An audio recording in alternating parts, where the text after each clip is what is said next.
E o Caríssimo é uma herança que eu tenho de uma pessoa muito que eu gosto, que eu gostava muito, é o professor Paulo Araújo, da Universidade Federal de Santa Maria. Ele era meu grande amigo e tinha sido um grande professor. E o Caríssimo é a herança dele. Ele nos chamava de caríssimos.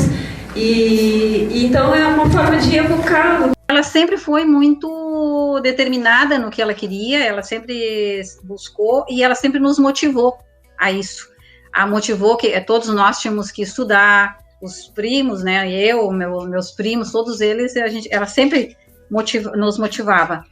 E ela sempre foi muito expressiva, sabe? Ela dizia o que tinha para dizer, ela ela sempre foi muito sincera. A Mara era uma excepcional amiga. Era uma colega muito agradável de se conviver, uma pessoa séria, determinada, mas muito bem-humorada nas mais diversas situações também. A imagem que eu tenho dela era muito de acreditar com muita força nos ideais e nas coisas que ela nutria. Eu acho que ela era uma mulher que tinha esses ideais muito do que ela acreditava como correto, do que ela entendia como correto, e ela não tinha medo de assumir isso e de lutar por essas coisas, sabe? Adotamos a ideia de que caríssimo é um bom cumprimento e acolhedor também, né? Porque é um caro sujeito que se esforça e que nos complementa no dia a dia, né? A minha irmã, eu tenho desde quando ela nasceu, para mim ela foi um grande presente. Um presente de aniversário, porque ela nasceu bem no dia do meu aniversário. Então eu considero assim, toda a minha vida eu considerei ela como um presente, né? Eu a conheci efetivamente quando ela se tornou minha colega na Unipampa, e ela chegou na instituição em outubro de 2007, eu já estava na Unipampa naquela época, e aí nós nos aproximamos enquanto colegas do mesmo curso. E não demorou muito tempo para que nós nos aproximássemos cada vez mais e iniciássemos também uma relação de amizade bem mais, então, ligados a partir daí do que enquanto colegas, inicialmente. Foi de sala de aula, na época ela já estava fazendo o doutorado dela na Argentina, então ela chegou um tempo depois e a gente conheceu ela um tempo depois, mas aí logo que ela chegou eu já passei a frequentar o Sessão Pipoquinha e acabou se tornando uma parte fundamental da minha graduação. E aí também complementado por outras informações que a gente tem, das experiências de professora e de professora que acompanha alguns alunos no estágio, por exemplo. E aí, quando ela foi trabalhar como professora, aí sim, ela chegou naquele momento que ela estava realmente fazendo o que ela mais queria, porque ela estava ensinando, ela estava semeando o que ela tinha, né, aprendido e o que ela tinha vindo, eu acredito, nesse mundo para fazer. Nós nos auxiliávamos quando um tinha experiência em uma determinada disciplina e auxiliava o outro nesse sentido, né? E eu me lembro, claro, muito especialmente do Sessão Pipoquinha, que foi uma iniciativa da Mara e que é um projeto de extensão da Unipampa, né? Que já existe há mais de 10 anos. E ela agregou um grupo muito grande de colaboradores, né? Eu gosto de cinema porque desde muito criança eu ia com meu pai e com minha mãe nesses cinemas de rua que existiam antigamente, porque você sabe que eu nasci em 1911, né? Então eu ia assistir filmes dos Teixeirinha. A Mara era muito engraçada, a nossa amizade era muito disso, de rir juntos. A gente conversava muito sobre que filme você viu, que série você anda vendo, sobre livros, sobre comida. A Mara gostava muito de viajar, tinha uma paixão muito grande por Buenos Aires, onde ela morou durante um bom tempo na realização do seu doutorado, e a Mara também cozinhava muito bem. Ela era uma apreciadora de comida vegana, porque com o tempo ela se tornou vegana, e ela passou a cozinhar porque ela era interessada, pesquisava e tinha também um talento natural para isso.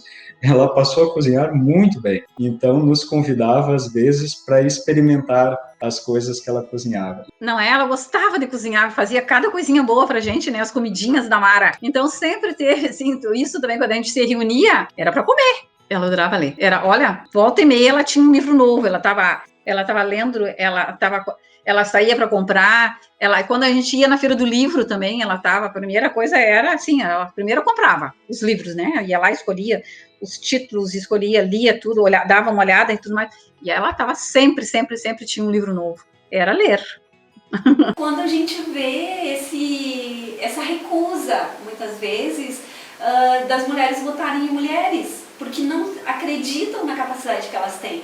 E muitas vezes, ao não votar, ela está dizendo indiretamente que não acredita nela.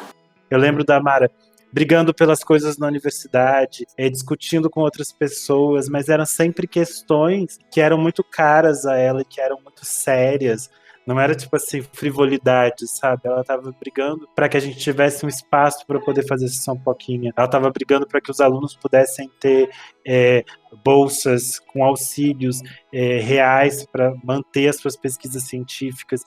Ela também nos deixa uma lição importante em relação à nossa condição profissional, porque sempre foi uma colega que se comportou de uma forma muito ética e muito corajosa dentro do ambiente de trabalho, né? Ela sabia ser uma pessoa combativa, ela sabia ser uma pessoa compreensiva, sempre muito correta e sempre muito competente e buscando se aquilatar cada vez mais nesse sentido da sua formação docente também. Ela estava com uma jaqueta, só que ela tirou a jaqueta e estava segurando a jaqueta, né? E passou eu acho que era um meliante, sei lá, um ladrão, né? E ele pegou a jaqueta dela. Ela saiu correndo atrás dele, ela saiu correndo e até pegar esse cara. Pegou ele, pegou a jaqueta e não me disse que aquela jaqueta era dela, né? E que ele não ia levar, não tinha. E ela não, sabe, essas coisas assim, dela ir correr atrás e de ir buscar o que ela queria, isso me lembra da minha irmã, né, nessas coisas, né? E eu tava procurando outros empregos e surgiu essa oportunidade aqui em São Paulo. Só que com freelas eu não tinha muito dinheiro, muitas coisas. E aí surgiu a entrevista numa quinta, numa sexta, e na segunda eu teria que estar em São Paulo para fazer essa entrevista presencialmente. E eu tinha só o dinheiro para vir, eu teria dinheiro para passagem, para passar 2-3 dias no máximo. E aí eu tava na casa dela nesse final de semana e eu perguntei: você acha que eu devo ir ou não?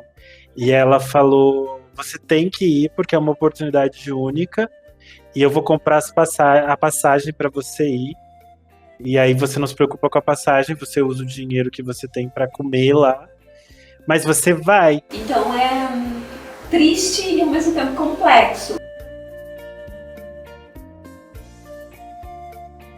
E às vezes, assim, tem momentos que eu penso assim, às vezes, a gente fazia muita coisa junto. Eu sempre dizia, vou lá chamar a minha irmã, né? A gente vai junto, vou lá passar lá para ver se a minha irmã quer, ou então vou ligar para ela e perguntar como é. E às vezes eu tenho vontade de fazer isso ainda, porque é como se a presença dela ainda é muito, assim, viva para mim, sabe? Eu lido com a ausência física da Mara. Eu não lido com a ausência espiritual da Mara. E eu sinto a Mara muito presente. Nós temos a Mara muito presente todas as vezes que nós falamos dela, todas as vezes que nós damos continuidade a eventos, a encontros, a qualquer tipo de conversa que nos traga à mente a figura da Mara. Então, eu acredito que eu lide com isso de uma forma bastante positiva e eu realmente agradeço por ter podido conviver tanto tempo assim com a Mara.